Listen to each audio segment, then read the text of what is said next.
Di sesi yang kedua ini kita akan membahas mengenai akuntansi. Karena kita di sini kan koperasi simpan pinjam yang identiknya mengelola uang dan memang di situ bisnis utamanya. Jadi mau tidak mau kita sebagai orang-orang yang terlibat di dalam organisasi itu setidaknya kita harus paham, harus tahu. Kalaupun kita tidak mendalaminya secara menyeluruh, tapi setidaknya kita tahulah membaca sekilas laporan keuangan itu seperti apa, artinya apa, maksudnya apa, itu nanti akan dibahas di sesi ini. Tanpa berlama-lama, karena waktu sudah menunjukkan 6:30 lewat, langsung saja kita mulai. Kebetulan yang akan menyampaikan materi terkait dengan akuntansi ini akan disampaikan oleh Bapak Winto Prasetyo. Kebetulan juga sudah gabung di meeting room pada kesempatan kali ini. Untuk selanjutnya kepada Pak Winto dipersilakan untuk menyampaikan materinya. Baik, terima kasih Pak Farid. Selamat malam Ibu Bapak. Assalamualaikum warahmatullahi wabarakatuh. Waalaikumsalam Pak. Selamat malam. Ya, mungkin langsung saja ya Ibu Bapak. Di sini saya mungkin ada beberapa peserta yang saya kenal, mungkin tapi juga banyak yang belum kenal. Tadi sudah disebutkan nama saya Winto Prasetyo. Mungkin nanti kan ada beberapa hal yang disampaikan terkait materi kali ini. Yang pertama tentang sistem akuntansi, terus sesi berikutnya atau 1 jam ke depan terkait praktek akuntansi itu sendiri. Mungkin sebelumnya mohon izin apabila di sini ada peserta yang background akuntansi, barangkali nanti ada istilah-istilah terkait akuntansi yang berbeda, minta dimaklumi karena akuntansi yang nanti kami sampaikan ini merupakan akuntansi yang berlaku di Gerakan Koperasi Kredit Indonesia. Kaitannya nanti dengan nomor perkiraan, nama akun, dan lain-lain itu kita menyesuaikan dengan yang ada di Gerakan Koperasi Kredit Indonesia. Meskipun pada prinsipnya tidak terjadi perbedaan dengan akuntansi yang berlaku pada umumnya. Terkait materi ini pada dasarnya kita nantinya diharapkan khususnya bagi karyawan koperasi diharapkan bisa membuat laporan keuangan, tapi bagi pengurus atau calon pengurus paling tidak nantinya bisa membaca laporan keuangan. Kalaupun masih mungkin jauh dari misalnya kesempurnaan pada saat proses penyampaian materi ini karena saling memaklumi aja karena terkait keterbatasan waktu, karena biasanya materi ini disampaikan lebih panjang, tapi pertemuan kali ini hanya 2 jam. Nah, terkait apa sih itu akuntansi? Dari sisi pengertiannya, yaitu suatu proses identifikasi, kemudian mencatat, kemudian mengklasifikasi, kemudian mengolah dan menyajikan data tersebut, sehingga nanti terbuatlah laporan keuangan. Laporan keuangan yang sering kita lihat mungkin Bapak Ibu sekalian, biasanya kita menyebutnya LKSP. LKSP itu singkatan dari laporan keuangan statistik bulanan. Nah, tujuannya apa kita membuat laporan keuangan? Tujuannya di sini bertujuan atau berkepentingan buat faktor eksternal ataupun internal. Internal itu sendiri pastinya buat manajemen, pengurus, anggota, pengawas. Nah, itu hal-hal yang kaitannya tentang faktor internal atau kepentingan dari internal. Kepentingan dari eksternal terkaitannya terkait pada saat kita akan melaporkan pajak. Nah, laporan keuangan itu pastinya nanti kita lampirkan dalam bentuk SPT yang nanti mungkin paling telat bulan April nanti. Nah, jadi pembuatan laporan keuangan ini sebetulnya mutlak, apalagi kita berada di lingkungan koperasi simpan pinjam. Dalam hal ini ujungnya nanti pada saat kita membuat laporan keuangan, khususnya buat pengurus, pada saat kita rapat, nah itu bisa dijadiin referensi buat pengambilan keputusan. Buat manajemen juga sama terkait pengambilan keputusan, pengawas itu kaitannya dengan memeriksa laporan keuangan yang telah dibuat manajemen ataupun pengurus. Nah, bagi anggota itu pun penting kita harus membuat laporan keuangan. Karena mungkin pertanyaan sebelum ke arah situ, apakah wajib kita membuat laporan keuangan? Nah, mungkin karena kita berada di lingkungan organisasi yang bukan kepemilikannya kita seorang ataupun kepemilikan keluarga, pembuatan laporan keuangan itu wajib atau mutlak dilakukan. Terkecuali kita itu perusahaan sendiri atau perusahaan keluarga. Kita tidak membuat laporan keuangan pun tidak ada yang merasa dirugikan karena yang dirugikan pastinya diri sendiri. Tapi kalau koperasi itu wajib karena itu kepentingan banyak orang khususnya anggota. Nah, itu terkait pengertian akuntansi itu sendiri. Terus yang berikutnya, akuntansi itu sendiri merupakan accounting atau dari bahasa tokon atau memperhitungkan atau mempertanggungjawabkan. Karena pada dasarnya nanti laporan keuangan ini khususnya buat pengurus akan dipertanggungjawabkan pada saat yang mungkin lagi yang sudah melaksanakan RAT atau menjelang RAT. Nah, salah satu bentuk pertanggungjawabannya itu adalah membuat laporan keuangan akhir tahun. Itu terkait dari bahasa accounting, kemudian dari bahasa account, yaitu atau bahasa lainnya akun atau perkiraan. Nah, apa sih akun atau perkiraan?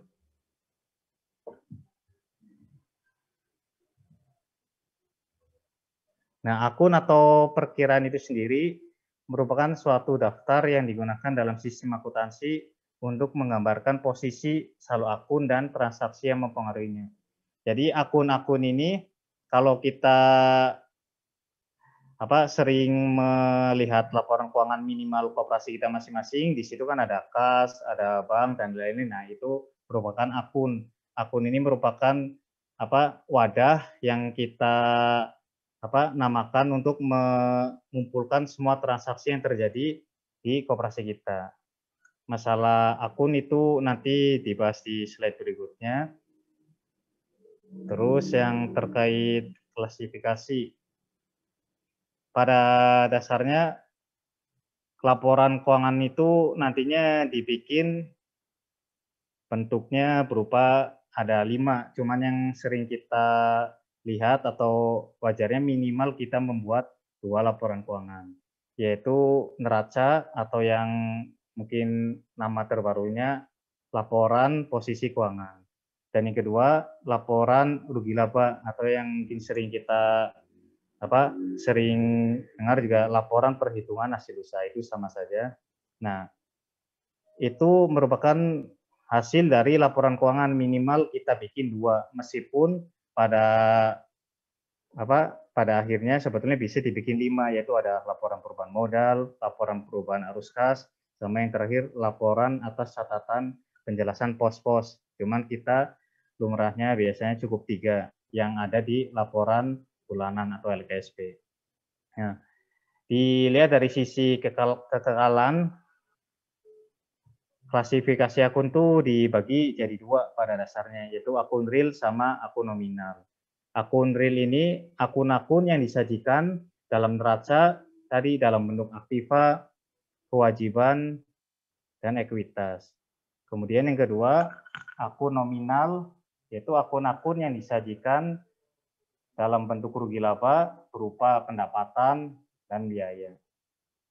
Nah, itu beberapa klasifikasi akun terkait kekekalan. Kenapa kekekalan? Karena pada saat nanti akhir tahun, akun real sama akun nominal ini berbeda. Pada akhir tahun, akun real tetap masih ada. Nah, akun nominal nanti harus ditutup buku. Mungkin di sini ada beberapa yang kemarin melakukan tutup buku. Nah, yang ditutup buku itulah namanya akun nominal. Slide berikutnya. Nah, sebelum masuk ke slide berikutnya, pada kesempatan kali ini sebetulnya materi sistem akuntansi ini lebih kepada bagaimana kita memahami saldo normal atau persamaan akuntansi yang ada di akuntansi koperasi kredit.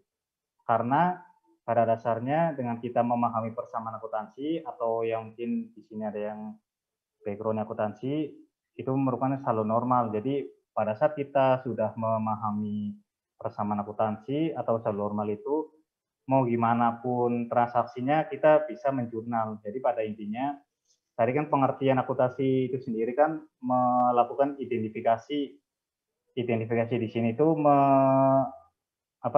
mengambil keputusan apakah transaksi ini termasuk pengeluaran atau pemasukan atau transaksi kas, bank dan lain-lain, transaksi pencairan dan lain-lain. Kemudian setelah itu kan kita catat dalam bentuk slip atau kwitansi. Nah, ini juga nantinya terkait hal itu sebelum masuk ke pembahasan berikutnya, pada intinya kita harus memahami persamaan akuntansi itu sendiri. Persamaan akuntansi itu di sini, jadi di mana aktiva sama pasiva itu harus balance. Meskipun balance, sebetulnya kalau di sini balance belum tentu benar gitu Bu. Yang balance saja belum tentu benar, apalagi yang tidak balance. Nah, balance di sini, kenapa balance belum tentu benar? Karena pada saat mungkin proses penginputan transaksinya, di situ kita terjadi salah input atau salah kolom dan lain-lain. Nah, itu jadi dipastikan pada saat proses penjurnalan itu jangan sampai kita salah kolom. Nah, kenapa kita harus memahami persamaan akuntansi? Persamaan akuntansi di sini nanti kaitannya dengan pada kondisi kapan misalnya si aktiva itu bertambah ataupun berkurang, begitupun akun-akun yang lain. Persamaan akuntansi di sini yang pertama aktiva atau sering kita sebut aset. Nah, aset di sini sama dengan ekuitas atau kita sering sebut juga modal sendiri. Jadi pada saat kita memiliki aset atau aktiva 1000, otomatis ekuitas kita pun 1000. Persamaan akuntansi yang kedua, yaitu aktiva sama dengan kewajiban plus ekuitas. Jadi pada saat kita memiliki aktiva atau aset 1000, itu bisa jadi kita memiliki hutang 200 dan modal sendiri 800 ataupun 500. Pada intinya nanti aktiva itu sama dengan kewajiban plus ekuitas. Yang berikutnya, aktiva itu sama dengan kewajiban plus ekuitas plus pendapatan dikurang biaya atau SAU. Nah, di sini contohnya misalnya kita punya aset atau aktiva 1000. Kita bisa jadi memiliki kewajiban. Kewajiban di sini misalnya dari simpanan anggota dalam bentuk sihara dan simpanan berjangka atau sibuar dan lain-lain, itu misalnya kita memiliki 200. Ekuitas yang kita miliki 600. Nah, itu kan masih 800. Nah, di sini ada tambahan dari pendapatan bersih atau yang kita sebut SAU, itu 200. Makanya pada saat kita melihat laporan keuangan, di sisi ekuitas atau modal sendiri itu yang paling bawah itu ada akun SAU. Jadi persamaan akuntansi ini setidaknya ada 3.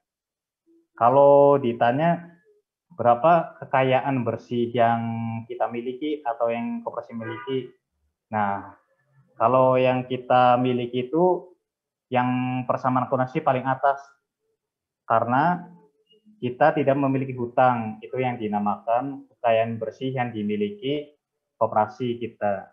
Jadi pada saat kita punya aktif 1000 terus nggak punya hutang, berarti kekayaan bersih kita 1000. Tapi kalau aktifanya 1000 punya kewajiban 200, ekuitas 800, berarti kekayaan bersih kita 800 dan seterusnya. Nah, di situ penjelasan terkait persamaan akuntansi.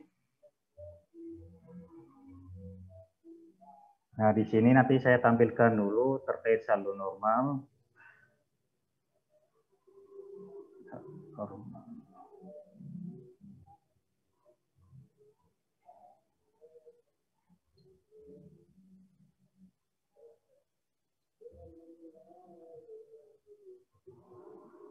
Nah, ini saldo normal itu pada pengertiannya itu saldo yang letaknya normalnya di posisi tersebut gitu Ibu. Ya mungkin kalau dicontohkan pada saat kita memiliki normal tangan ya ada di sebelah misalnya bagian tangan sebelah kanan. Nah, begitupun akun-akun ini memiliki letak normalnya masing-masing.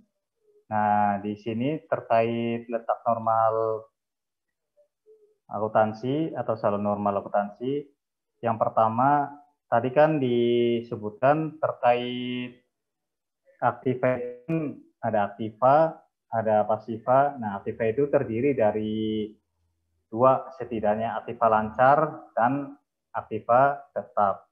Atau kita sebut, tadi boleh nyebut aktiva, boleh nyebut aset, boleh nyebut harta. Nah, harta di sini dari nomor perkiraan yang berlaku di Gerakan Koperasi Kredit Indonesia, mungkin kalau di tempat lain berbeda itu tidak jadi masalah. Nah, kalau di gerakan kita, harta itu nomor perkirakannya 1 sampai 3. Nah, 1 sampai 3 itu yang pertama kepala satu itu aset lancar, yang kedua itu penyertaan, yang ketiga itu aset tetap. Mungkin kalau yang sering lihat laporan keuangan, aset lancar itu pastinya terdiri dari kas, bank, piutang, perlengkapan kantor, atau mungkin di situ biaya dibayar di muka, persediaan, dan lain-lain. Nah, itu merupakan aset lancar. Nah, yang kedua terkait penyertaan, kita kan di sini koperasinya mengikut ke Puskopdit. Nah, setiap bulan kan koperasi kita menyetorkan simpanan wajib ke Puskopdit ataupun simpanan sukarela. Nah, itu letaknya ada di kepala 2, yaitu namanya penyertaan ke Puskopdit. Terkait kepala 3, di sini ada aset tetap. Aset tetap itu ya pastinya tanah, bangunan, terus kendaraan, peralatan, dan lain-lain. Itu ketiga komponen harta atau aset atau aktiva itu normalnya ada di sisi debit. Jadi pada saat kita melakukan transaksi yang kaitannya dengan tiga nomor perkiraannya tadi, pada saat bertambah itu ada di debit, dan pada saat kita berkurang ada di kredit. Kemudian yang kepala 4 itu ada hutang atau kewajiban. Contohnya tadi kewajiban kita kepada anggota, karena kan biasanya ada beberapa koperasi yang misalnya menerima simpanan dari anggota, yaitu simpanan Sihara dari Sibuhar, ataupun ada beberapa koperasi dari peserta di sini ada yang memiliki hutang dari Puskopdit. Nah, pada saat kita menerima hutang dari Puskopdit ataupun dari anggota dalam bentuk simpanan, itu bertambahnya di kredit. Dan kalaupun berkurang di debit. Berkurang di sini dalam arti mungkin ada penarikan simpanan hari raya dari anggota, atau kita berkurang karena kita sudah mengangsur ke Puskopdit. Nah, di situ. Kemudian yang kelima, di sini ada modal. Modal di sini modal sendiri atau tadi disebutkan ekuitas. Nah, ekuitas di sini letak normalnya sama kayak hutang, karena hutang sama modal sendiri itu sama-sama posisinya di pasiva. Nah, pasiva itu letak normalnya di kredit. Contohnya tadi di situ kan komponen modal tuh ada simpanan pokok, simpanan wajib, simpanan swakarsa, dana cadangan, dan SAU kan tadi. Pada saat kita menerima simpanan dari anggota, menerima uang, nah simpanan itu nanti bertambah di posisi kredit. Begitupun pendapatan letak normalnya di kredit. Pada saat kita menerima pendapatan dari anggota di kredit, tapi pada saat kita mengeluarkan biaya-biaya itu posisinya di debit. Mungkin memahami persamaan akuntansi ini tidak mudah, apalagi kondisinya pakai Zoom meeting. Idealnya memang baiknya pada saat tatap muka, cuman kita saling memaklumi saja pada saat prosesnya. Mungkin tapi kalau ada yang dipertanyakan, langsung saja masuk ke ruang chat. Nanti saya baca, kemudian nanti mungkin kalau saya bisa jawab, saya jawab. Nanti langsung saja barangkali ada yang ditanyakan, langsung diisi di ruang chat aja. Nah, mungkin yang berikutnya itu merupakan persamaan akuntansi. Memang harus membutuhkan waktu lebih cepat.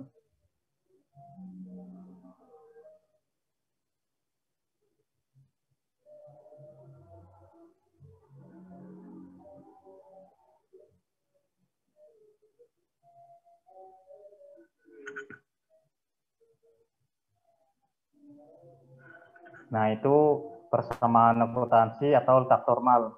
Tadi dalam bentuk tabel mungkin Pak Farid sudah share materi. Nah, itu dalam bentuk tabelnya atau dalam bentuk lebih lebih bisa dilihat dengan seksama. Kalau di slide kami di sini dalam bentuk bahasa tadi harta dan biaya itu letak normalnya di debit. Bila di debit akan bertambah dan bila di kredit akan berkurang. Tapi sebaliknya di sini akun terkait hutang, modal dan pendapatan itu letak normalnya di kredit. Jadi bila di kredit akan bertambah dan bila di debit akan berkurang. Mungkin sampai situ ada yang ditanyakan, Ibu Bapak? Atau dilanjut dulu?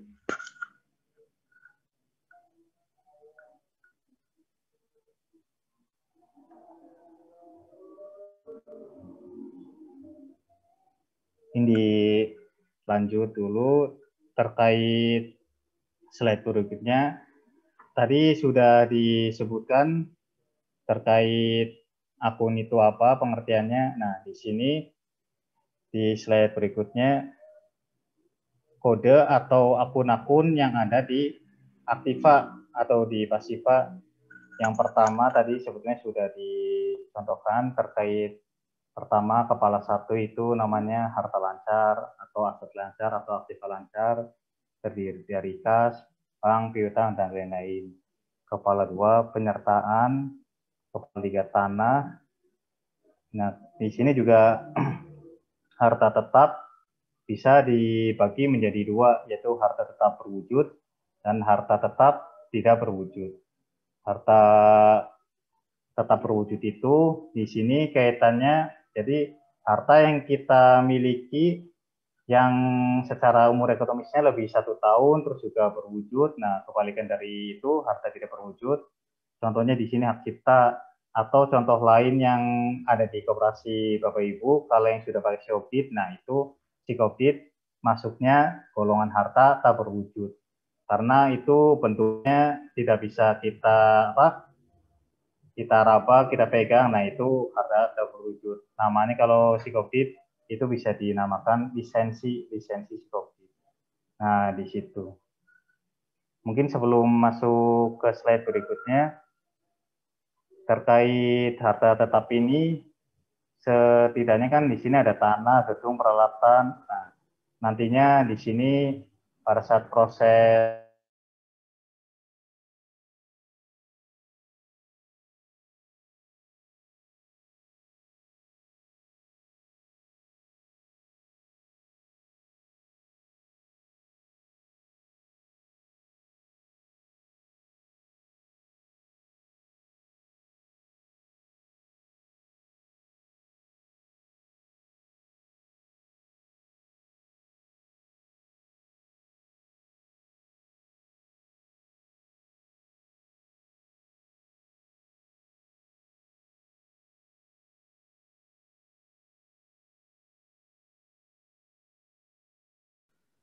Halo, tes.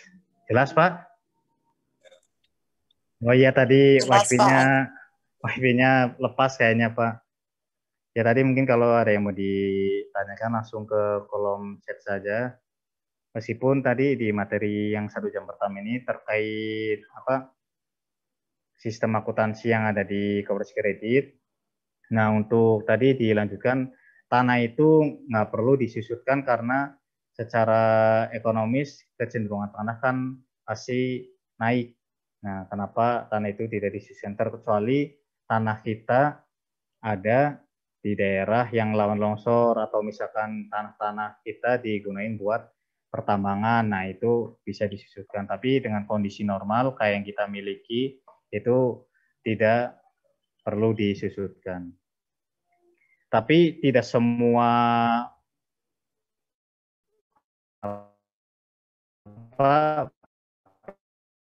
barang atau benda, tergantung kita sebagai di bidang apa.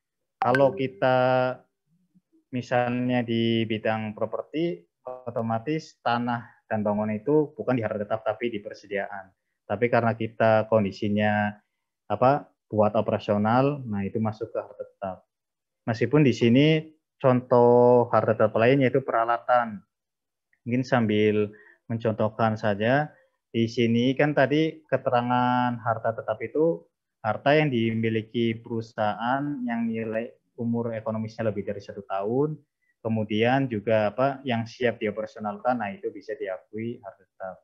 Meskipun di beberapa koperasi di sini pada saat kita khususnya saya yang sering kunjungan ke beberapa koperasi, pada saat kita membeli barang tidak harus kita mengakui sebagai harta tetap semua atau diakui sebagai peralatan.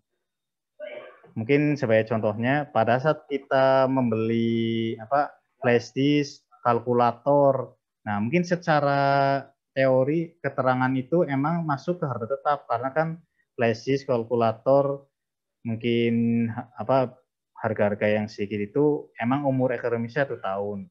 Tapi tidak perlu kita akui sebagai harta tetap semua karena itu nanti selain kita menginput di laporan keuangan, kita juga perlu membuat daftar inventaris. Nah, jadi yang kecil-kecil seperti tadi tidak perlu atau tidak harus diakui sebagai peralatan biar tidak menumpuk di daftar inventaris. Tapi boleh langsung dibiayakan. Mungkin langsung dibiayakan biaya perlengkapan. Jadi tadi secara pengertian mungkin harta tetap emang secara ekonomis di atas 1 tahun, tapi kita boleh menjustifikasi di harga-harga tertentu. Kalau harganya mungkin relatif kecil, bisa atau boleh itu langsung dibiayakan. Meskipun harga relatif itu di masing-masing koperasi berbeda, mungkin di koperasi yang asetnya masih di bawah 5M, mungkin 500 masih relatif kecil. Atau di yang asetnya udah di atas 5M atau di atas 10M, 500 sangat kecil. Jadi masalah pembelian barang dengan nominal tertentu itu bisa kita masukkan di kebijakan akuntansi tersendiri. Mungkin tadi yang misalnya aset masih di bawah 5M, pembelian peralatan yang di bawah 200 boleh diakui langsung biaya. Terus juga tadi kalau yang asetnya udah di atas 10M atau berapa M, yang belasan atau puluhan M, mungkin di situ dengan nilai nominal di bawah 1 juta langsung boleh dibiayakan. Karena nggak ada ketentuan khusus berapa nominal maksimal yang boleh diakui sebagai biaya. Tapi paling tidak yang dengan nominal tidak signifikan boleh langsung dibiayakan. Nah, dari situ terus lanjut, itu tadi terkait aktiva. Yang berikutnya, kepala 4 atau pasiva. Pasiva di sini dibagi menjadi 2, yaitu kewajiban dan modal sendiri. Kewajiban itu juga bisa dibagi 2 lagi, yaitu kewajiban lancar sama kewajiban tidak lancar, atau bisa dikatakan kewajiban jangka panjang. Nah, kewajiban lancar di sini, kalau di laporan Ibu Bapak, ada mungkin di situ SIMPUS namanya, atau simpanan bunga harian, atau simpanan sukarela, terus juga ada dana-dana, dana pengurus, dana karyawan, dana pendidikan, dan lain-lain. Nah, itu salah satu nama-nama akun terkait yang ada di kewajiban lancar. Mungkin di kewajiban tidak lancarnya atau jangka panjang, bisa di situ hutang obligasi atau hutang bank, atau kalau di sini hutang pus yang sifatnya jangka panjang. Nah, terkait yang di sini golongan modal sendiri, yaitu kepala 5, ya, di situ ada pokok, wajib, donasi, dana cadangan, SHU. Nah, itu akun-akun yang ada di modal sendiri. Modal sendiri ini tidak boleh diambil sebelum kita keluar dari keanggotaan. Nah, mungkin di sini ada yang ditanyakan kenapa simpanan sukarela ada di hutang. Meskipun kan Ibu Bapak kadang menyimpan simpanan itu bukan cuma pokok wajib, tapi juga ada simpanan sukarela. Kalau dilihat dari sisi undang-undang, simpanan sukarela itu emang adanya di posisi hutang. Karena di situ bisa diambil sewaktu-waktu. Cuman kalau di gerakan kita, gerakan koperasi kredit, biar kita modal sendirinya itu cepat besar, Makanya simpanan sukarela di kita itu tidak boleh diambil biar modal sendirinya cepat besar. Cuman di sini waktu itu dapat masukan dinas sendiri menyebutkan karena secara undang-undang itu simpanan sukarela masuk di hutang, jadi jangan diakui modal sendiri. Makanya waktu itu dikasih solusinya simpanan sukarela boleh tetap dimasukkan ke dalam modal sendiri, tapi dirubah namanya. Mungkin di beberapa koperasi di situ ada yang masih simpanan sukarela, nah itu masih diperbolehkan, tapi biasanya kalau udah kelihatan sama dinas disuruh misalkan ditama. Contohnya simpanan wajib swakarsa atau simpanan wajib khusus. Nah itu simpanan wajib khusus atau simpanan swakarsa itu sebetulnya pengganti nama simpanan sukarela yang sebelum-sebelumnya, yang tidak boleh diambil sebelum keanggotaan keluar. Nah itu terkait golongan 5. Terus golongan 6 di sini ada pendapatan dan biaya. Yang pertama dulu yang kepala 6 di sini ada pendapatan, yaitu akun-akun yang kaitannya dengan pemasukan yang koperasi dapatkan. Itu terdiri pastinya yang utama jasa pinjaman. Karena kita core bisnisnya simpan pinjam, otomatis pendapatan utama kita yaitu jasa pinjaman. Yang kedua terkait provisi, yaitu administrasi pada saat anggota melakukan pengajuan pinjaman. Nah itu salah satunya diakui sebagai pendapatan. Provisi ada yang 1%, ada yang 0,5%. Kemudian uang pangkal ini merupakan akun yang dibuat untuk menerima uang pemasukan yang dari anggota yang baru masuk. Di situ kan biasanya yang baru masuk dikenakan uang pangkal, masuk ke uang pangkal. Kemudian denda, di beberapa tempat mungkin ada yang tidak mengenakan denda, tapi denda di sini mungkin ada yang masih mengenakan. Nah terkait misalnya telat bayar, telat ngangsur, nah itu masuk ke pendapatan denda. Kemudian di sini akun lain terkait pendapatan, di sini ada pendapatan lain-lain. Jadi pendapatan lain-lain itu ya tadi pendapatan di luar pendapatan yang di atas. Makanya dinamakan pendapatan lain-lain. Contohnya misalnya kita pada saat terjadi transaksi pencairan, nah koperasi kan menjual materai. Nah, boleh penjual materai itu dimasukkan ke pendapatan lain-lain, atau misalkan pengembalian anggota yang tidak diambil boleh masukin pendapatan lain-lain. Intinya mah pendapatan di luar pendapatan operasional yang di atas. Kemudian di sini akun berikutnya akun biaya. Di sini kalau dari sisi penomoran kepala 7, di sini ada 70 terusnya. Di sini terkait biaya ada yang kalau kita di laporan keuangan di situ biaya itu dibagi jadi 3 kalau di laporan keuangan kita. Yang pertama biaya modal. Biaya modal itu untuk membayar modal hutang yang kita terima.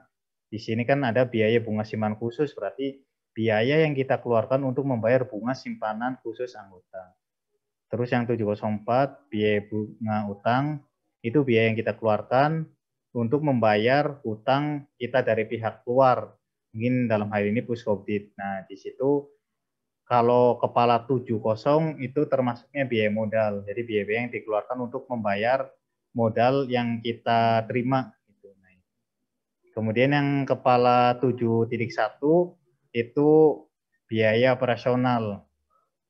Contohnya biaya rate, biaya rapat pengurus, biaya gaji, terus biaya peralatan, terus biaya administrasi, biaya SPJ, dan mungkin juga bisa biaya penyusutan.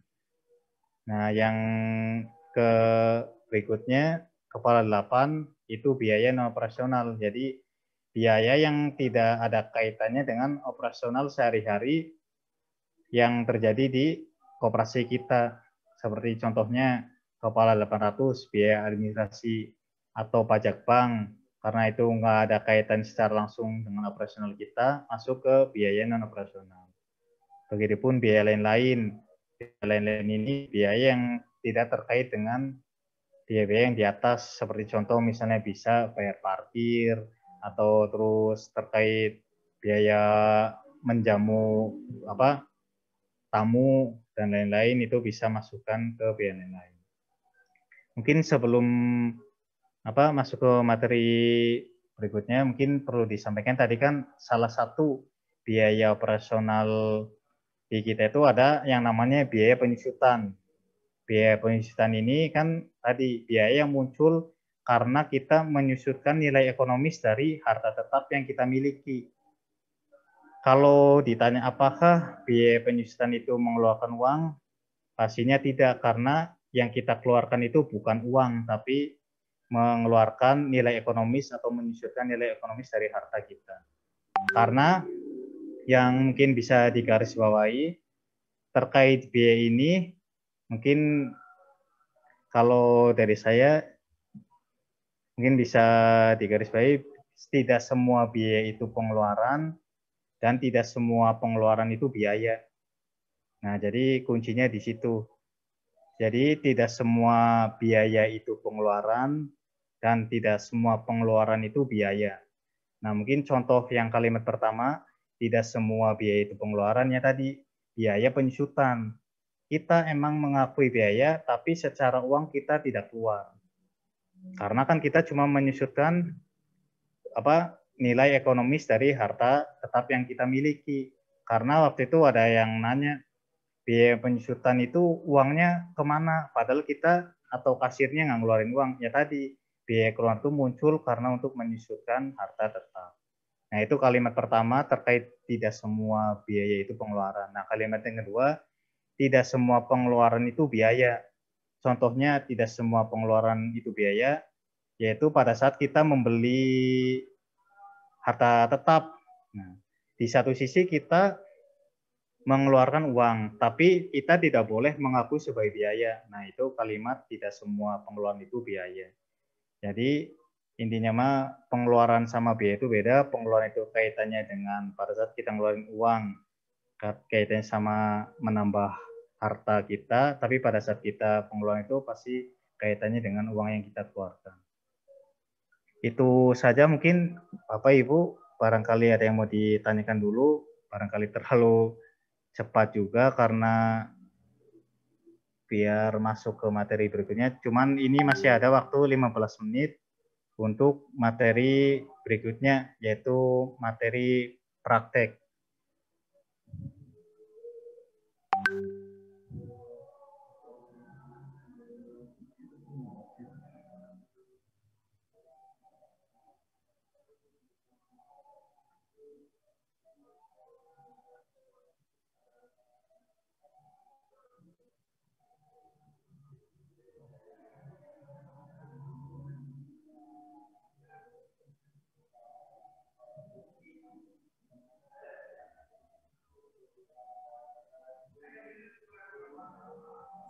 Lanjut, Pak. Oh iya, Bu.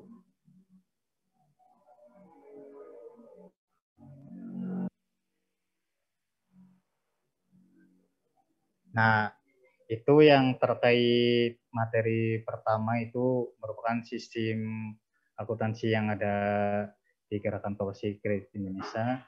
Mungkin nanti ditampilkan untuk laporan KSP yang ada di kita.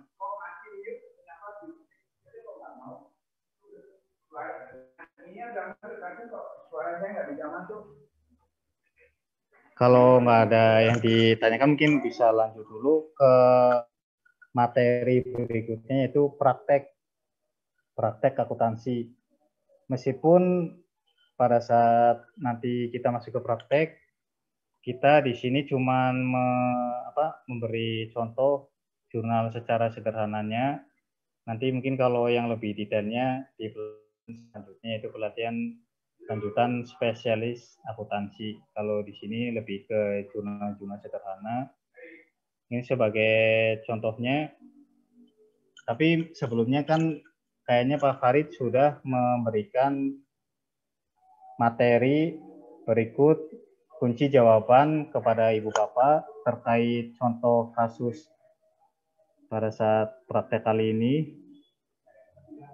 Nah, di sini contoh yang pertama, terkait contoh yang pertama yaitu koperasi membeli kertas 1 rim 45.000, transaksi ini mempengaruhi saldo kas dan saldo biaya.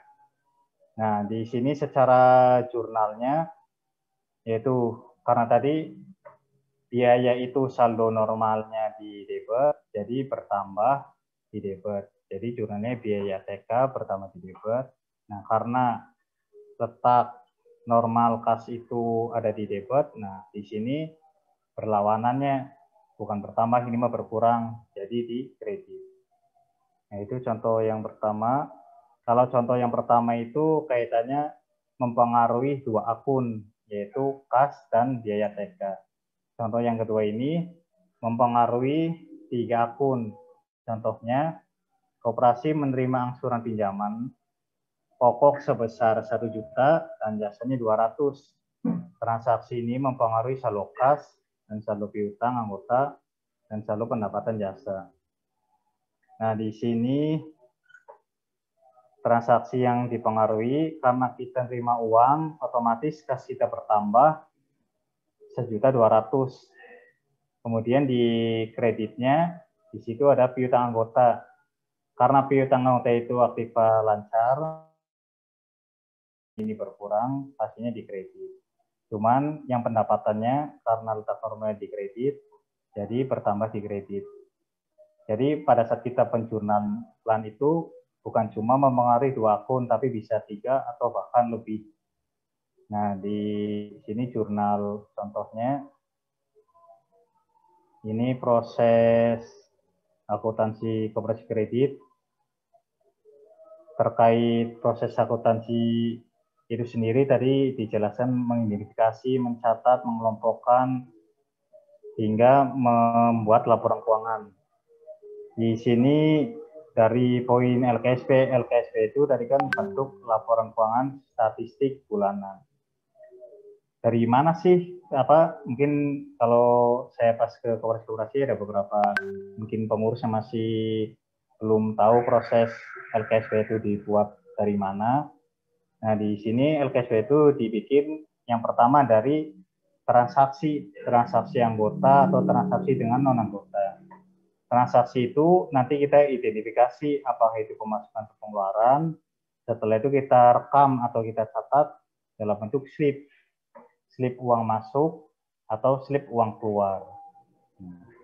Selain kita mencatat transaksi uang masuk dan uang keluar, kita juga perlu mencatat transaksi non-kas. Non-kas ini kalau kita sebut di sini slip memo atau jurnal memo, nah itu kaitannya dengan transaksi yang tidak ada kaitannya dengan uang fisik, seperti transaksi-transaksi lewat bank, misalkan ada anggota transfer, terus kita misalkan nyetor ke pihak luar transfer, nah transfer itu kita catat dalam bentuk slip memo atau jurnal memo. Setelah kita mencatat slip uang masuk dan slip uang keluar, kita masukkan ke dumduk, daftar uang masuk dan daftar uang keluar. Kemudian kita kelompokkan dalam buku besar dan kita kelompokkan lagi dalam neraca saldo yang nantinya bisa dibikin LKSP. Cuman kalau di sini saya perlihatkan juga pembuatan laporan keuangan.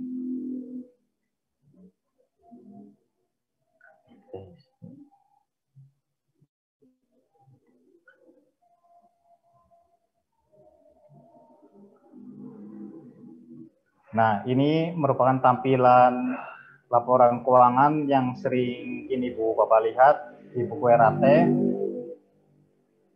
Ini tampilan laporan keuangan yang masih menggunakan semi otomatis Excel.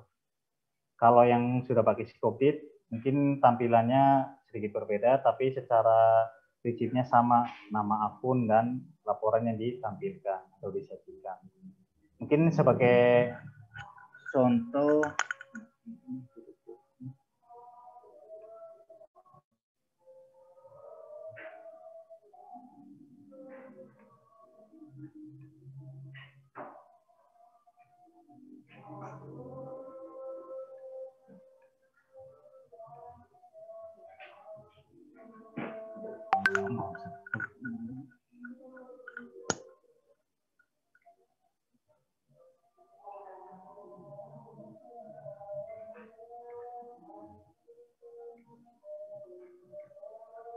nah ini tampilan LKSP. Mungkin yang di sini yang tidak membuat laporan keuangan cuma melihat hasil akhirnya saja yang satu lembar itu. Cuman pada saat kita membuat laporan keuangan itu tadi ada beberapa prosesnya. Yang pertama tadi semua transaksi dari anggota atau non-anggota kita catat dalam bentuk slip atau kwitansi. Nah, slip itu nanti kita masukkan ke kolom DUM. DUM di sini daftar uang masuk atau DUK daftar uang keluar. Ini kalau dicontohkan di sini kan ini saldo awal. Saldo awal tuh kaitannya saldo-saldo yang muncul akibat periode sebelumnya. Nah, ini contoh Januari 2021. Saldo awalnya tutup buku. Tutup buku di sini secara labannya harus ditutup atau dinolkan. Yang tadi disebutkan terkait akun nominal. Nah, akun nominal di sini, contohnya tadi kita membeli kertas 1 rim 45.000. Kebetulan di sini rugi labanya masih kosong. Nah, kita identifikasi karena kita mengeluarkan uang 45.000, kita input ke DUK. DUK di sini bisa kita contohkan di sini misalnya nanti kita tulis misalkan 1 Januari.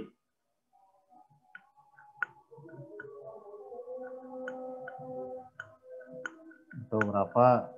Nah, di sini keterangannya membeli kertas 1 rim.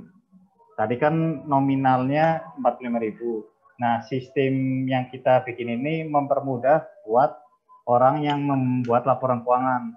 Karena ini udah sistemnya DUMDUK, otomatis kita cuman input satu akun saja. Terkait uang keluar tadi masuk ke DUK, tinggal kita cari kolom biaya. Di sini ada beberapa kolom. Kolom ini berisikan akun-akun. Nah, tadi kan keterangannya jumlahnya biaya ATK pada kas. Di sini ada nama akunnya 731, biaya perlengkapan kantor itu sama saja. Kita input 45.000. Nah, kita input di sini. Nanti secara prosesnya masuk ke buku besar masing-masing. Nah, nanti hasil akhirnya masuk ke laporan keuangan. Nah, muncul di sini 45.000. Jadi proses pembuatan laporan keuangan itu dari yang tadi saya jelaskan, yaitu transaksi contoh yang pengeluaran membeli rim. Nah, kemudian tadi contoh yang kedua itu kan kita menerima setoran dari anggota. Nah, masuknya karena itu uang masuk, jadi di sini di daftar uang masuk atau DUM. Di sini misalkan tanggal 1 juga, 1 Januari. Kemudian keterangannya setoran anggota A misalnya tadi nominalnya 1.200.000. 1.200.000 itu kan 1 juta pokok. Nah, pokok di sini mengurangi piutang anggota, atau di sini kalau keterangan di contoh semi otomatis Excel, piutang anggota atau 150, di sini masukkan 1 juta. Kemudian tadi bunganya atau jasanya itu dimasukkan ke kolom bunga pinjaman biasa anggota, yaitu 200.000. Jadi totalnya 1,2 juta dengan rincian 1 juta pokok dan 200 bunga. Nah, dilihat dari tampilan LKSP-nya, nanti muncul jasa pinjaman anggotanya atau pendapatannya bertambah 200. Nah, 1 jutanya di mana? 1 jutanya itu mengurangi piutang anggota. Yang tadinya piutang anggotanya 42 juta, karena tadi ada yang nyetor 1 juta, otomatis di sini berkurang 1 juta. Berkurang 1 tampilannya. Jadi tampilan laporan keuangan ini pada prinsipnya emang setidaknya mudah-mudah sulit, tapi harus emang dipraktekkan. Nah, mungkin masalah prakteknya lebih spesifiknya pada saat pelatihan lanjutan. Nah, terus ini tadi tampilan yang sering kita lihat. Jadi contohnya di input ke Dumduk, tampilan jadi rugi labanya bertambah, pendapatan 200, biayanya 45.000. Jadi di sini SAU-nya 155. Tadi kan di akun nominal itu kan akun yang disajikan dalam bentuk neraca berupa aktiva. Di sini ada aktiva lancar, tetap, terus kewajiban, dan modal sendiri. Begitupun modal sendiri, di sini ada SAU. Jadi pendapatan bersih yang ada di rugi laba itu ngeling bertambah di modal sendiri. SAU 155 ini bertambah juga di modal sendiri sebagai penambah modal koperasi kita. Nah, dari situ di sini kita bisa lihat tadi kan tampilan aset lancar, ada kas, tabungan bank. Nah, jadi itu tampilan laporan keuangan. Terkait hal lain, balik ke slide berikutnya.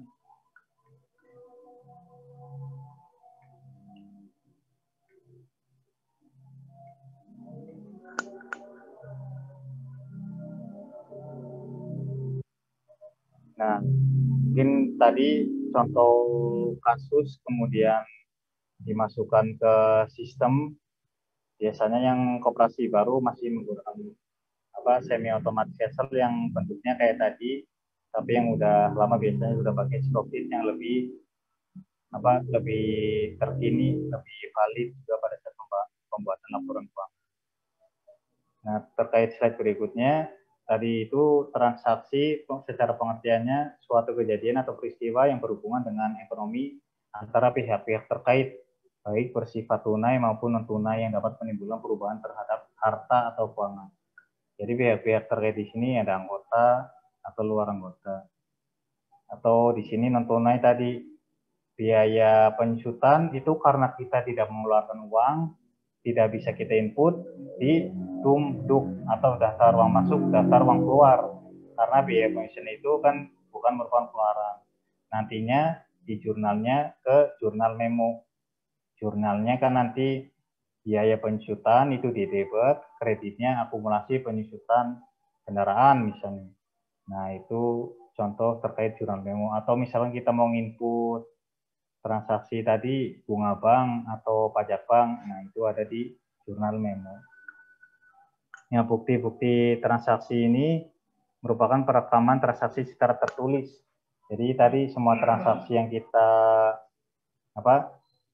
terima dari anggota atau non anggota pihak luar harus ditulis dalam bentuk bukti internal atau slip atau kwitansi.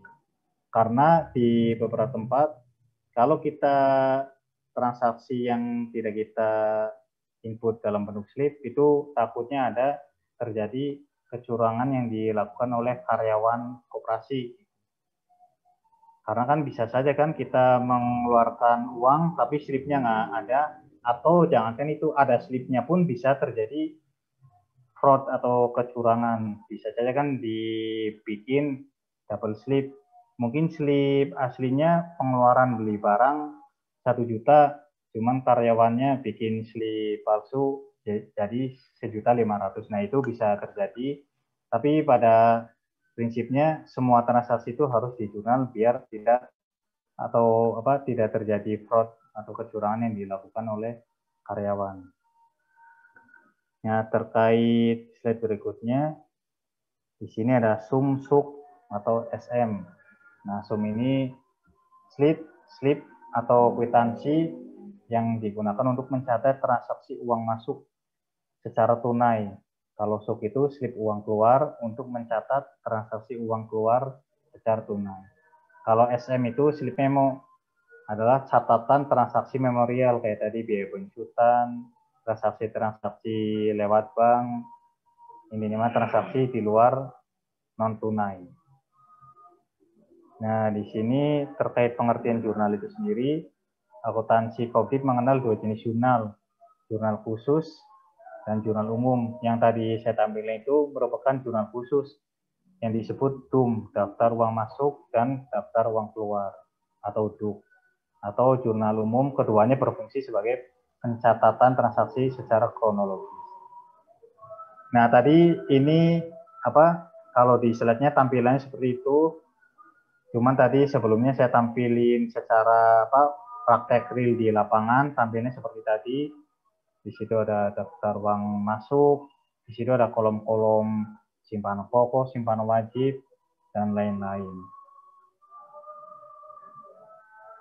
Di sini juga ada daftar uang keluar, tadi kolom-kolomnya terkait uang keluar ada biaya, ada pencairan, dan lain-lain.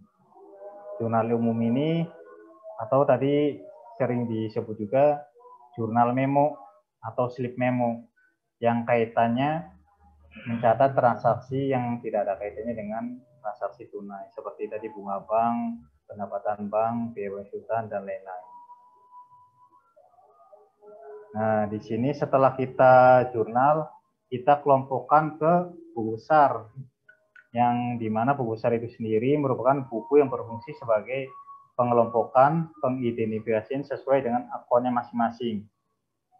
Jadi pada saat kita menjurnal, kita kelompokkan masing-masing, kas tersendiri, bank-bank sendiri, terus juga simpanan pokok sendiri, simpanan wajib sendiri, pendapatan sendiri, nah dikelompokkan dalam satu akun yang sama dalam bentuk buku besar.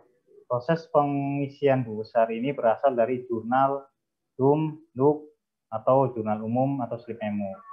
Proses tersebut sehingga melalui diposting. Nah, ini kalau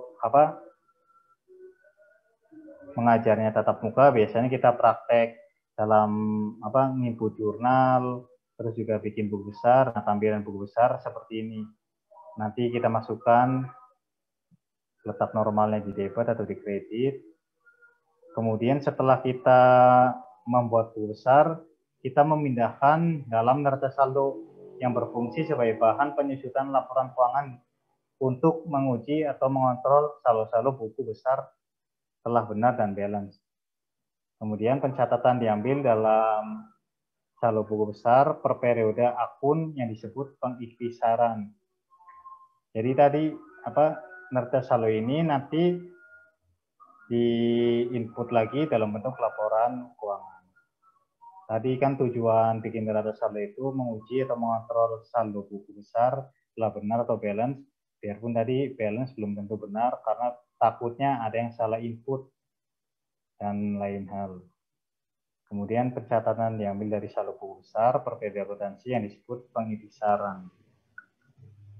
Nah, ini bentuk neraca saldo, cuma ada 2 kolom, debit kredit, yang di sampingnya itu nomor pembelian dan keterangan. Nanti bentuk neraca saldo ini nanti diakhiri dengan munculnya LKSP atau laporan keuangan dan statistik bulanan.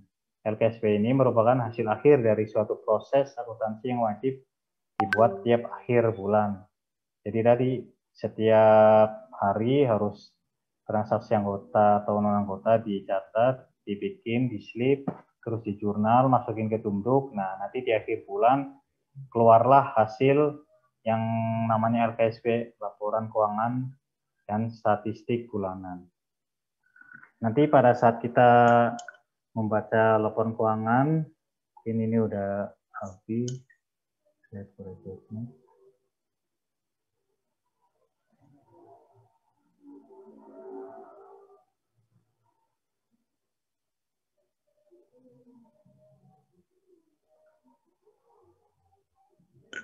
Nah, tadi bentuk LKSB-nya seperti ini. Kalau tadi LKSB yang pertama itu apa? LKSB berjalan. Nah, kalau ini contoh LKSB tutup buku yang sering Ibu bawa lihat di laporan buku RAT. Jadi tadi pada saat bulan Desember, posisi neraca sama rugi laba ini ada angkanya karena belum ditutup.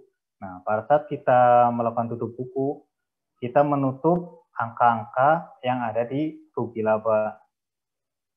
Kemudian angka-angka ini nanti kita tutup masuk ke dana-dana alokasi SAU. Kalau misalnya di sini SAU-nya 136 juta, nah nanti kita ditutup akun-akun atau angka-angka yang di rugi laba, terus lawannya itu pembagian SAU. Di sini kan SAU masing-masing primer berbeda, ada yang mungkin dana pengurusnya 10, 15, ada yang mungkin 20, kemudian juga ada dana cadangan, dan dana-dana lain. Meskipun kalau secara aturannya SAU ini yang pertama itu harus kita mengalokasikan buat dana cadangan. Nah, dana cadangan ini besarannya 25% kalau berdasarkan undang-undang yang berlaku atau permen turunannya. Nah, SAU yang kita peroleh itu minimal kita harus alokasikan ulang Monika, kamu mah liur mama kamu mah. buat dana cadangan 25%. Sisanya 75% itu masing-masing primer berbeda-beda pengalokasiannya. Ada yang buat DP 50%, terus buat dana pos 10 dan lain-lain.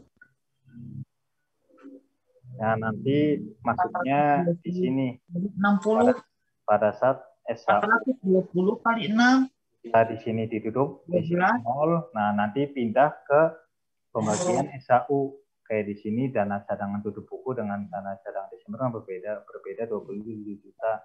Berarti di sini udah kita alokasikan 27 juta ini jawabannya ke dana cadangan. sok itu yang benar. Ada suara masuk itu Pak. Iris.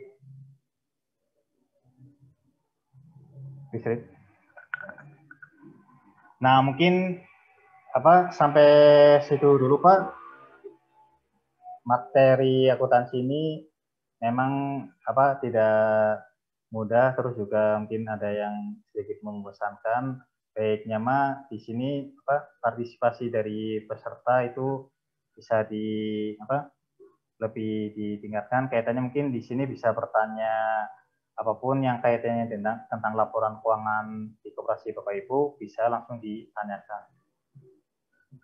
Terkait membaca laporan keuangan juga itu nanti bisa dibahas. Ada yang mau ditanyakan Ibu Bapak? Pak Ides, ada Pak Ides?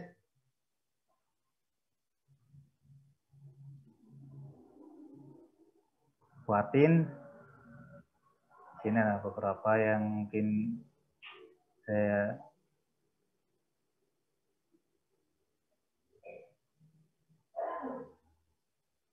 Nah, ini mah tadi proses akuntansinya emang kelihatannya sederhana, tapi kita harus praktek biar mungkin lebih paham, karena kalau ini kan materi aplikatif, jadi kalau cuma teori doang biasanya kita masih mengawang-awang, tapi nanti juga lebih spesifiknya bisa memanfaatkan orang lapangan-lapangan PUS pada saat kita melakukan pendampingan ke beberapa koperasi, karena kita juga mendampingi membuat laporan keuangan atau melakukan pengecekan. Nah, itu bisa belajar lebih spesifik pada saat kita datang ke koperasi. Atau misalnya kalau Ibu Bapak ada yang mau ditanyakan lebih lanjut, bisa juga pada saat kita janjian di koperasi.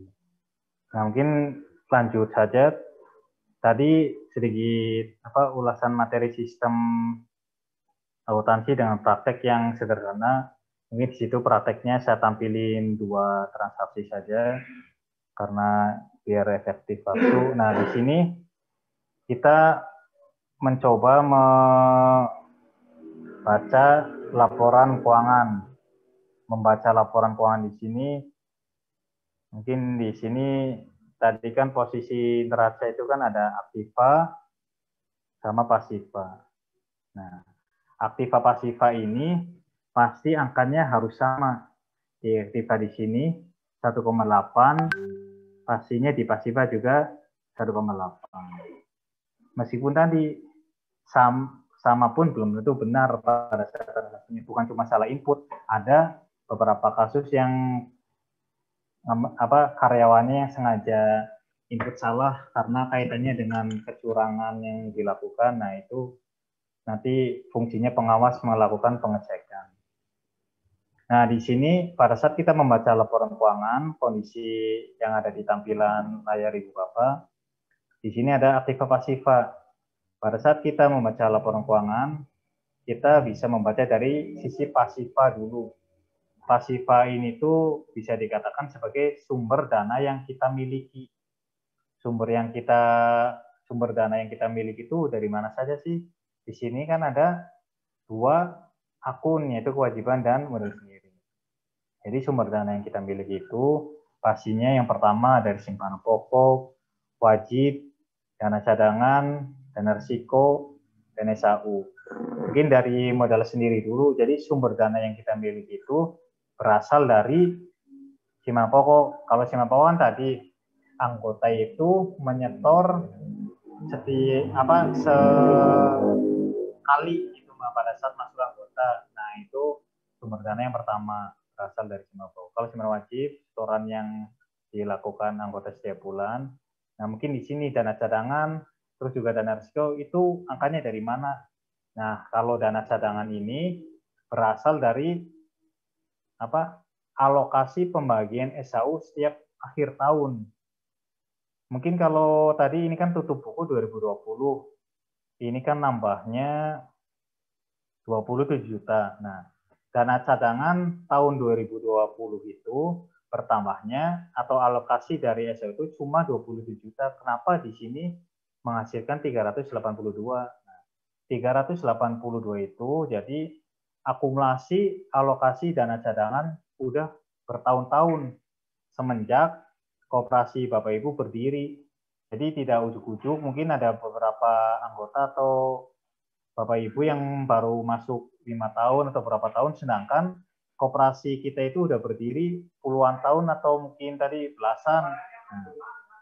Jadi angka yang ada di dana cadangan itu bukan angka yang tiba-tiba. Jadi ini akumulasi bertahun-tahun sejak koperasi itu berdiri. Begitupun dana risiko. Tapi kenapa dana risiko mungkin biasanya di koperasi tidak kecil? Karena alokasinya berbeda. Karena tadi dana cadangan itu kan alokasinya minimal 25% kalau secara aturan. Makanya bisa gede. Kalau dana risiko paling cukuplah 5%. Nah, kecil. Kenapa kecil juga? Karena dana risiko ini peruntukannya buat menutup pada saat ada pinjaman anggota yang macet. Nah, selain kita memupuk dana risiko, pada saat perjalanannya dana risiko ini boleh digunakan untuk menutup pinjaman macet anggota. Kalau dana cadangan tidak boleh diotak-atik. Nah, karena tujuan kita memupuk dana cadangan itu, yang pertama memang secara undang-undang itu emang buat menutup terjadinya kerugian organisasi. Yang kedua buat perluasan usaha atau modal tambahan. Cuman karena menutup kerugian koperasi dalam bentuk pinjaman macet itu udah ada di dana risiko, jadi dana cadangan tidak perlu diotak-atik.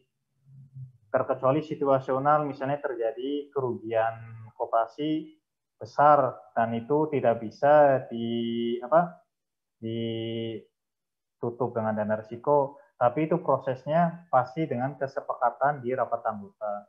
Misalnya kita terjadi kecurian atau apa, nah itu, atau misalkan kemarin ada kasus beberapa koperasi yang dipanggil sama kepolisian karena soal perizinan, nah mereka harus bayar denda karena mungkin kalau di biaya ini itu gede. Nah, koperasi itu meminta persetujuan di rapat anggota untuk mengalokasikan dari dana cadangan. Tapi kalau kami sarankan jangan terlebih dahulu ngambil dari dana cadangan.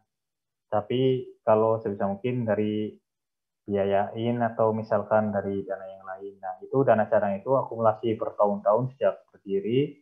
Kemudian di sini ada SAU. SAU ini kenapa masuk ke modal sendiri? Karena tadi akumulasi atau pendapatan bersih dari transaksi simpan pinjam kita dengan anggota nanti masuk ke sini, ke modal sendiri. Nah, itu angkanya, jadi sumber dana modal sendiri di koperasi kita itu ada 1,2 yang terdiri dari simpanan pokok sekian, wajib sekian, dan sekian dana cadangan. Kemudian sisanya sumber dana kita berasal dari hutang. Di sini ada 628. Kalau yang 731 itu laporan tutup buku, tapi kita fokus dulu ke yang Desember. Nah, hutang kita itu sumbernya dari simpanan khusus anggota, simpanan sukarela, simpanan harian, simpanan akhir tahun, dana-dana, dan lain-lain. Nah, jadi sumber modal yang koperasi kita miliki itu dari 1,8 itu 1,2-nya dari modal sendiri dan 600-nya dari modal hutang.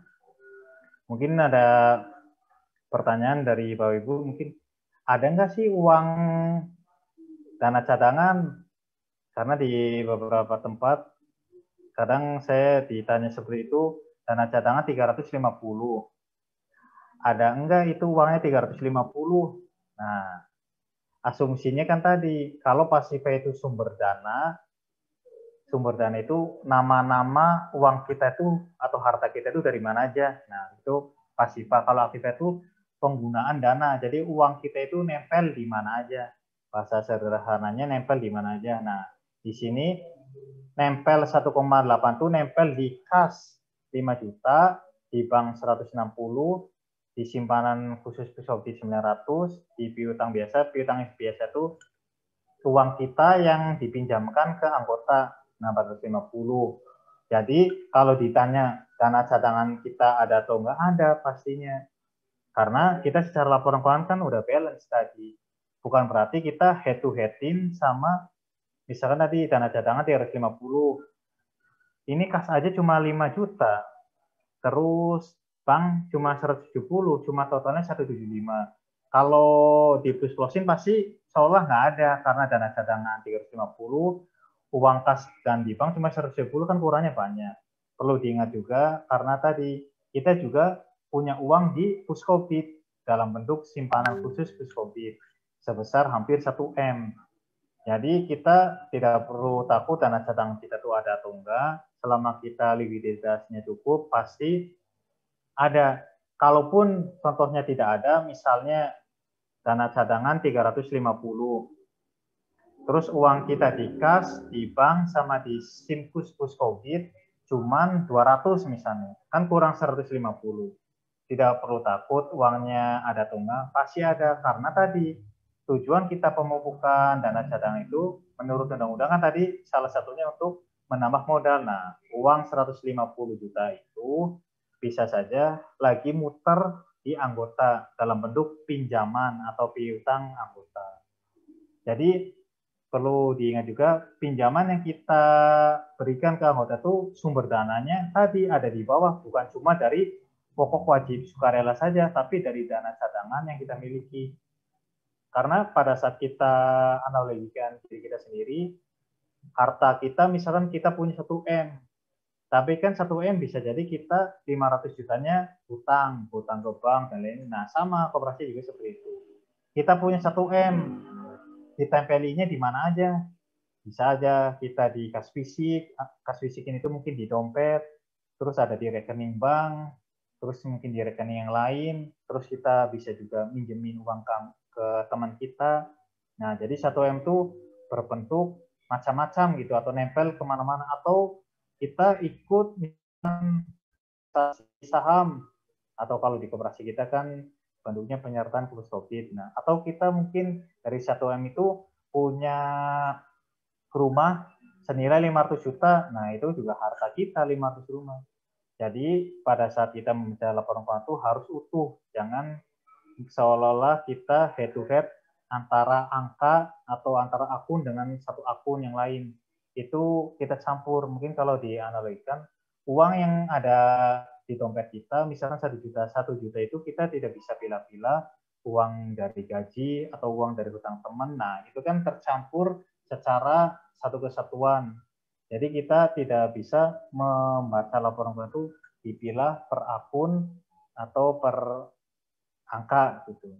Nah, itu terkait apa cara membaca sekilas terkait laporan keuangan. Jadi nggak usah takut uang kita tuh ada atau enggak, pastinya ada. Kalau nggak ada uang secara fisik, mungkin uang yang kita miliki itu lagi muter di anggota. Atau ada juga kan uang kita juga disimpan di Puskopdit dalam bentuk simpanan wajib pokok sukarela Puskopdit. Nah, itu ada uang kita di Puskopdit. Atau kita punya gedung, nah juga itu punya harta kita.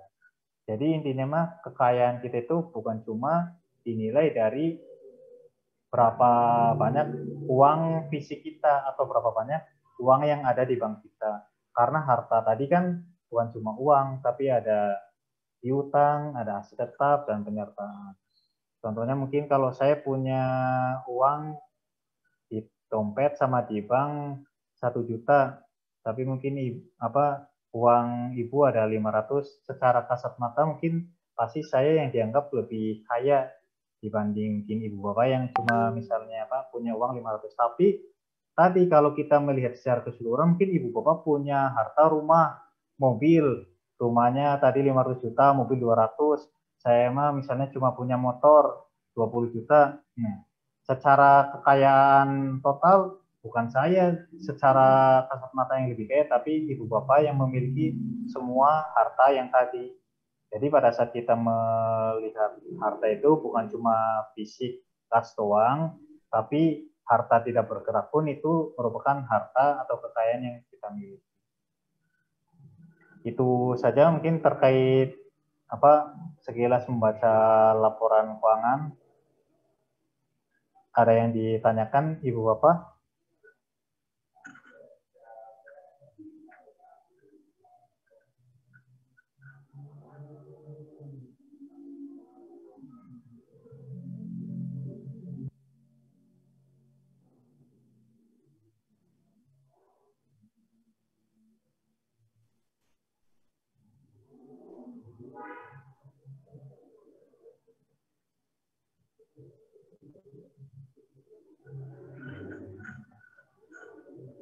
Nah, itu sekilas terkait membaca neraca. Pasifnya itu sumber dana, aktifnya itu penggunaan dana. Terkait rugi laba itu di sini terkait kinerja keuangan koperasi kita. Jadi kalau kita ditanya kinerja koperasi kita bagus atau enggak tuh bisa kita lihat di rugi laba. Bisa kita lihat di rugi laba, kaitannya mungkin kalau di sini kan pasti lihatnya SAU. SAU kita gede atau kecil. Nah, itu kan kalau SAU kita kecil dan itu kecilnya tidak wajar, itu berarti bisa menunjukkan kinerja koperasi kita lagi menurun. Atau misalkan SAU kita lagi menurun dibanding tahun lalu, itu juga menunjukkan kinerja koperasi kita lagi menurun. Kalau naik berarti kinerja koperasi kita lagi naik. Di situ. Meskipun kalau kita mau lihat kinerja kita baik atau enggak, baiknya pada saat kita sedikit aja mungkin contohnya di sini piutang biasa anggota kan berarti uang yang kita pinjamkan ke anggota. Kalau contoh di tampilan di layar di sini cuma ada 450 juta. Pantas saja di sini pendapatannya atau SAU-nya kecil karena di sini uang yang kita pinjamkan belum ideal. Kalau di sini kita persentasekan 400 juta dari total aset yang kita miliki itu 1,8, cuma 25%. Jadi aset kita 1,8, tapi yang muter 450 juta, berarti cuma 1/4 dari aset kita yang muter. Makanya pendapatan kita kurang optimal. Kalau secara kinerja baik atau enggak, baiknya perputaran uang yang kita pinjaman ke anggota itu setidaknya 70-80%. Nah, itu kalau kita punya aset 2M, paling enggak ya 1,5 M itu harusnya kita putar biar pendapatan kitanya optimal. Meskipun pada saat kita melakukan pencairan pinjaman atau menyalurkan kredit ke anggota, tetap harus berhati-hati. Karena kalau misalkan secara rasio beredarnya tinggi, tapi kalau ada yang masih tinggi, juga jasa pendapatannya relatif kecil juga karena banyak anggota yang nunggak di situ. Nah, terkait SAU, ini 136 juta. Mungkin itu sekilas terkait laporan, membaca laporan keuangan. Nah, di sini mungkin nanti saya tampilkan juga setelah kita melakukan tutup buku, pastinya kan kita membuat perhitungan alokasi SAU. Contoh di sini kita memperoleh SAU 136. Saya masukin ke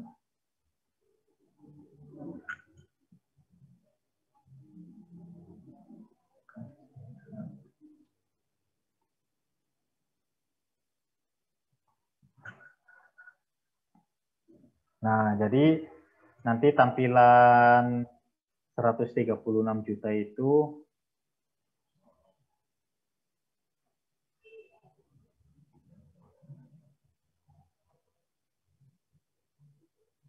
nanti masuk ke perhitungan seperti ini, nanti dibagi-bagi berdasarkan alokasi yang ditentukan masing-masing koperasi.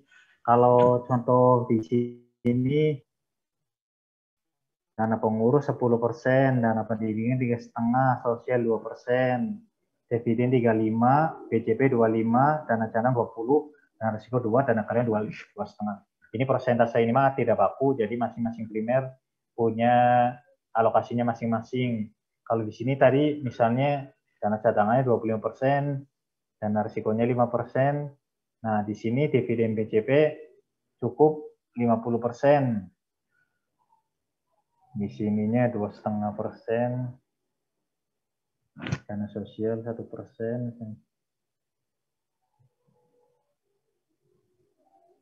1,5. Nah, totalnya biar 100. Nanti alokasi SAU ini kita pos-poskan ke dana pengurus, dana pendidikan, dana sosial, dan lain-lain. Nanti ini contohnya di sini alokasi dividen BCP atau SAU yang diberikan ke anggota kan 55%. Jadi dari 136 itu 55%-nya itu ada 75 juta. Jadi 75 juta itu nanti dibagi berdasarkan perhitungan yang formatnya sudah baku dari Puskobdit, nanti dibagi ke semua anggota. Di sini kan dibagi menjadi 2 SAU anggota itu. Yang pertama dividen atau balas jasa simpanan, yang kedua BCP atau balas jasa pinjaman. Jadi dividen ini dibagikan ke seluruh anggota karena kaitannya dengan balas jasa simpanan, pastinya semua anggota itu kan punya simpanan. Nah, kalau BCP dikasihnya ke anggota yang cuma memiliki pinjaman karena di situ keterangannya balas jasa pinjaman. Jadi yang berhak menerima BCP itu anggota-anggota yang memiliki pinjaman. Jadi kalau kita mau memiliki SAU yang banyak, pastinya juga kita harus aktif meminjam. Jadi bukan cuma kita rutin menyimpan, kita juga harus berkontribusi memberikan pendapatan ke koperasi dalam bentuk kita meminjam. Jadi kalau kita anggota koperasinya banyak yang nyimpan juga tidak bagus, otomatis nanti duit kita di koperasi banyak dan itu nanti tidak menghasilkan. Baiknya kita diberikan ke anggota dalam bentuk pinjaman yang produktif. Nanti anggota tersebut kan dapat feedback-nya dalam bentuk SAU, dalam bentuk BCP. Mungkin di beberapa kasus di tempat lain, ada beberapa anggota yang nanya dengan anggota si A sama si B itu masuk koperasinya sama, atau masuk koperasinya bareng. Tapi tadi apa setoran wajibnya tiap bulan bareng sama nominalnya, sukarelamu sama. Nah, tapi mereka SAU-nya berbeda. Nah, salah satunya mungkin mempertanyakan kenapa saya lebih kecil daripada si A. Ya tadi karena si A itu punya pinjaman, otomatis dia pasti lebih besar daripada kita yang tidak punya pinjaman. Tapi contoh lain ada juga yang misalnya kita sama-sama tidak punya pinjaman, kita masuknya sama-sama di tahun yang sama. Terus kita memiliki jumlah simpanan pokok wajib sukarela sama-sama 10 juta misalnya. Tapi kenapa SAU saya dengan si A itu berbeda? Itu karena kaitannya dengan uang yang mengendap di kedua orang itu berbeda. Contohnya saya punya uang 10 juta, terus si A punya sama-sama 10 juta. Tapi kenapa bisa SAU-nya berbeda? Bisa saja saya punya 10 juta itu lebih lama mengendapnya di koperasi. Saya misalnya nambah sukarelanya mulainya Januari, tapi si anggota si A mulai nambah sukarelanya di bulan Oktober. Nah, dari Oktober ke Desember itu kan mengendap lumayan lama, 11 bulan. Nah, kalau yang dari Oktober kan cuma mengendap 2 bulan. Nah, jadi perhitungan SAU versi Gerakan Koperasi Kredit itu mengedepankan unsur keadilan. Jadi setiap anggota yang menyimpankan uangnya lebih lama itu pasti kita hargai dalam bentuk bulan saham yang lebih banyak. Jadi biarpun nominal saldo simpanan kita sama, tapi kalau uang kita mengendapnya berbeda, itu pasti SAU-nya berbeda.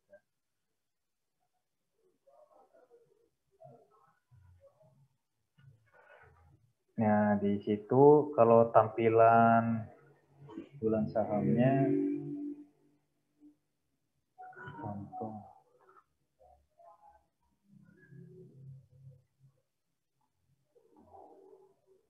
Nah, ini contohnya kalau perhitungan dividen kita uang SAU kita tuh hitungannya seperti apa sih? Misalnya kayak tadi. Misalnya di sini contohnya Ali, Beni, Chandra. Di sini Chandra, Eli, Fitri, ganda. Nah, kalau kita secara normal mah membacanya Ali punya simpanan 700, Beni 800, Chandra 600, Eli 400, terus juga Fitri 300, ganda 400. Nah, di sini perhitungan endapan berapa lama kita uangnya endap. Tadi, pada saat Ali menyetorkan uangnya di bulan Oktober sebesar 448, nah Ali ini memiliki bulan saham karena udah mengendap 2 bulan, jadi dikali 2. Jadi 448, Oktober itu dihitung, mengendap 1 bulan. Nah, di bulan November itu mengendap 1 bulan juga, otomatis dia mengendap 2 bulan. Jadi uang 448 itu dinilai sebagai 2 bulan mengendap, yaitu dikali 2, 896. Terus Ali dia nyetor juga di bulan November sebesar 187. Nah, bulan sahamnya karena ke Desember itu 1 bulan otomatis dikali 1. Nah, tapi Ali juga menyetor 70.000 di bulan Desember. Karena nyetornya di bulan Desember, jadi 70.000 ini nanti diperhitungkan bulan sahamnya di tahun berikutnya. Jadi bulan saham Ali itu bukan senominal uang yang dia tabungkan, bukan nominalnya 705, tapi 1083. Begitupun Beni, Chandra, dan lain-lain.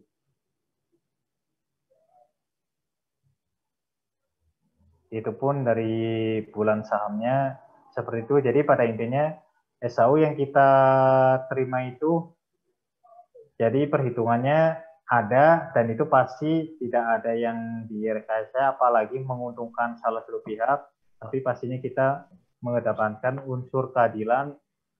Seberapa lama uang yang kita endap itu kita perhitungkan biar adil.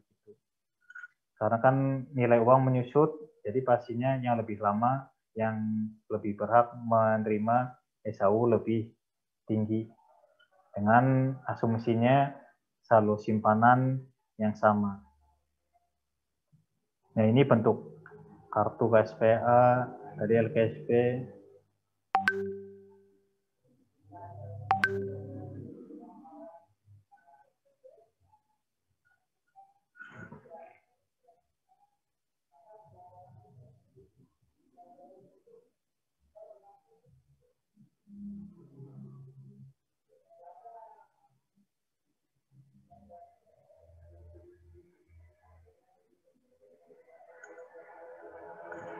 Mungkin itu saja Ibu Bapak, barangkali ada yang mau ditanyakan.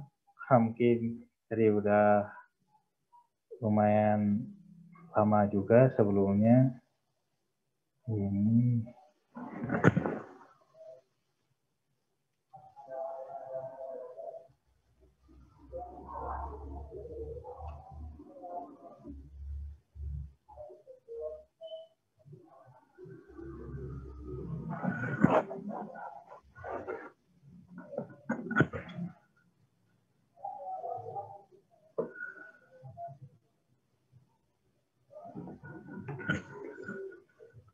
gimana Ibu Bapak, ada yang mau ditanyakan?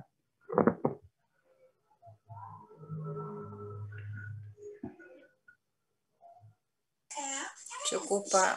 Oh iya, Bu.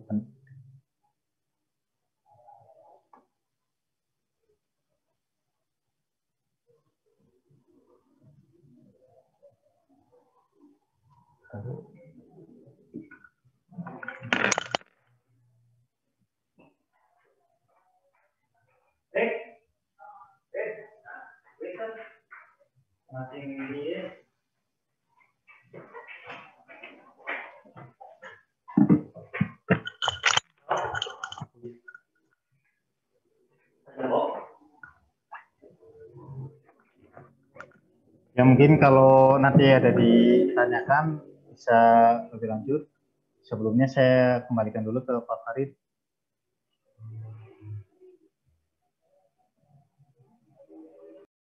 Oke, selamat malam. Sudah tidak ada pertanyaan Bapak Ibu sekalian?